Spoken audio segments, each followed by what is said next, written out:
Hoy vamos a hablar del manejo o de la respuesta que tiene el cultivo de maíz a la densidad, de las diferencias genotípicas que podemos encontrar en distintos ambientes. También vamos a conocer un poco cómo Monsanto evalúa las densidades y las diferentes respuestas de los genotipos. Y finalmente vamos a ver un poco qué valor aporta el manejo de la densidad para el productor.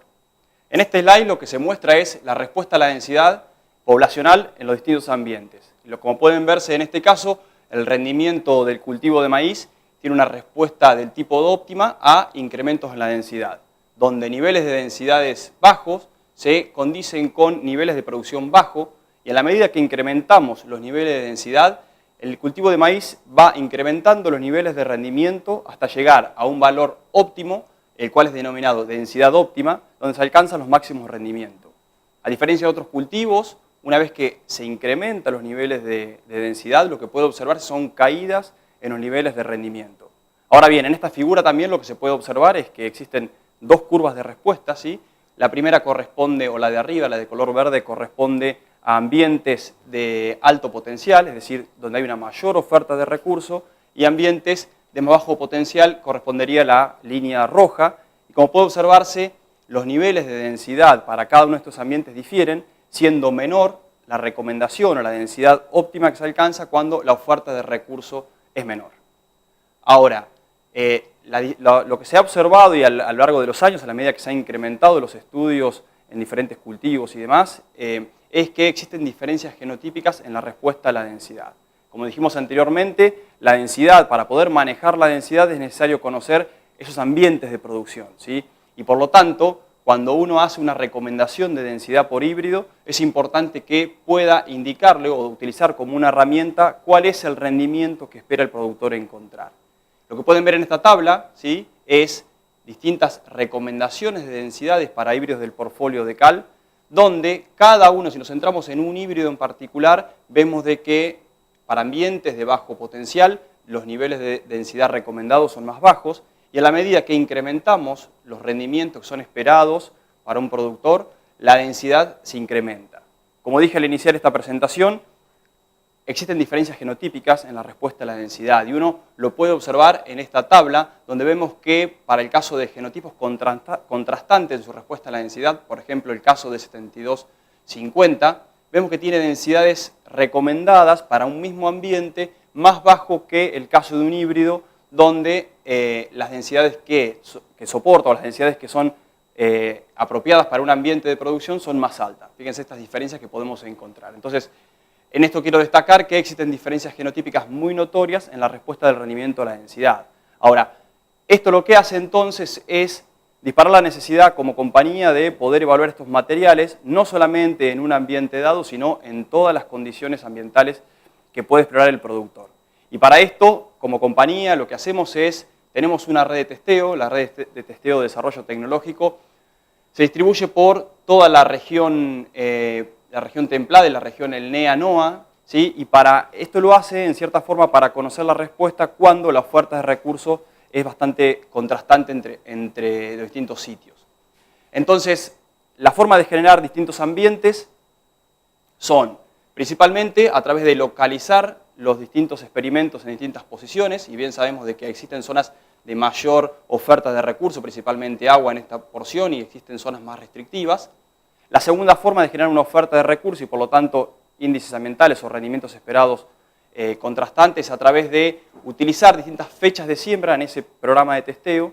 Y finalmente, ya pensando dentro de una localidad, una forma de generar una condición de oferta de recursos contrastante es a través de manejar la fertilización, ¿sí? Entonces, lo que hacemos dentro de nuestro diseño experimental es incluir repeticiones, donde una parte de eso tiene un alto aporte de nitrógeno y fósforo y otra parte simplemente no tiene ese aporte de nitrógeno. En líneas generales, en este mapa refleja lo que mencionaba anteriormente, cómo las diferencias entre fechas de siembra generan distintos niveles de rendimiento, siendo los verdes más oscuros aquellas condiciones de rendimiento más alto y los rojos de condiciones más bajos. Y en el mapa de abajo lo que se ven es a su vez las diferencias de ambiente que se generan a través de campañas. Ahora bien, dentro de una misma localidad, lo que se testea para poder conocer bien la respuesta de cada genotipo a la densidad es no solo utilizar las densidades que utiliza el productor, sino también ir a densidades más extremas, ¿sí? porque nos permite caracterizar de una mejor manera cuál es esa respuesta del rendimiento a la densidad. Y para esto, en Monsanto lo que hacemos es testear diferentes niveles de densidades que arrancan en densidades muy bajas, que el productor difícilmente utilice para su sistema productivo, pero que nos permiten caracterizar mejor entonces esos híbridos. Las densidades que utilizamos van del rango desde los 20.000 a los 14.000, de los 20.000 a los 140.000 plantas por hectárea. Y también algo que es importante destacar es que utilizamos no solamente los híbridos comerciales, sino que los híbridos experimentales también se incorporan dentro de este testeo para que cuando un híbrido sea lanzado al mercado ya salga con una recomendación de práctica agronómica. Muy bien, ahora la pregunta es qué valor aporta al productor o al sistema productivo la adopción o la práctica de manejo asociado a la densidad. Y en este gráfico un poco se da una respuesta en este caso, donde lo que se puede ver acá es el rendimiento para diferentes híbridos ¿sí? que están en el mercado. Los primeros 4 corresponden a híbridos de cal. Y lo que se puede ver es distintas condiciones de manejo de densidad. ¿sí? Este es un ambiente promedio, en estas condiciones es un ambiente promedio que va de 90 a 120 quintales por hectárea. Y las densidades que utilizan, que acá están indicados con 1, 2 y 3, corresponden a, en el primer caso, densidades del productor.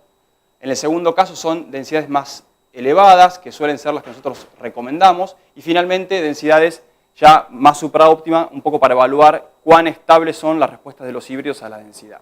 Entonces ya metiéndonos dentro de cada uno de estos gráficos, lo que podemos ver es que para el caso de los híbridos del CES de cal, cuando uno maneja una densidad cercana al productor, que en este caso es alrededor de 65, 70.000 plantas, vemos que los niveles de rendimiento son buenos, pero con el ajuste de la práctica de densidad, esos niveles de rendimiento se incrementan sustancialmente, ¿sí?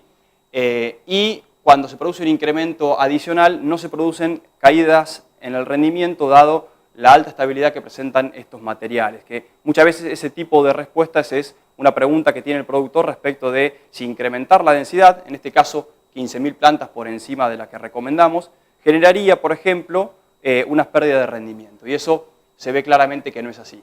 Algunos híbridos dentro del mercado, sí, vemos que existen diferentes tipos de respuesta, pero que los híbridos de cal tienen una gran estabilidad a la respuesta a la densidad. Entonces, como conclusión, lo que quería destacar a lo largo de lo que vimos en toda la presentación es que la respuesta a la densidad varía con los ambientes de producción, por lo que resulta muy importante conocer cuáles son las condiciones de manejo. Es decir, el productor, como lo que hace es manejar insumos y elegir un híbrido y elegir las densidades, lo primero que tiene que conocer es cuál es el ambiente de producción en el cual va a estar explorando para poder entonces definir cuál es su mejor práctica de manejo. Como segundo punto, ya estuvimos viendo de que existen diferencias genotípicas muy notorias en la respuesta a la densidad. Y ustedes estuvieron viendo a lo largo de la presentación de que existen híbridos que toleran más el estrés y menos el estrés, o mismo dentro de un híbrido que puede tener una buena tolerancia al estrés, las densidades que se recomiendan pueden variar entre genotipos y es necesario hacer un ajuste de densidad acorde al genotipo y acorde al ambiente de rendimiento. Como tercer punto, es necesario para todo esto utilizar una amplia red de testeo para conocer las densidades de siembra de cada híbrido para cada ambiente productivo. Ustedes piensen que como compañía damos una recomendación que es muy amplia, la cual trata de abarcar muchas situaciones del productor y ya sea desde zona núcleo a zonas más marginales. Por lo tanto, es necesario disponer de una gran cantidad de información para que esa recomendación sea robusta y que el productor, lógicamente, tenga información muy ajustada a cada condición. Y como último punto, quería destacar que los híbridos de cal muestran un buen comportamiento en las altas densidades y estos aumentos en las densidades se corresponden con incrementos de rendimiento a nivel de producción. Muchas gracias por su atención.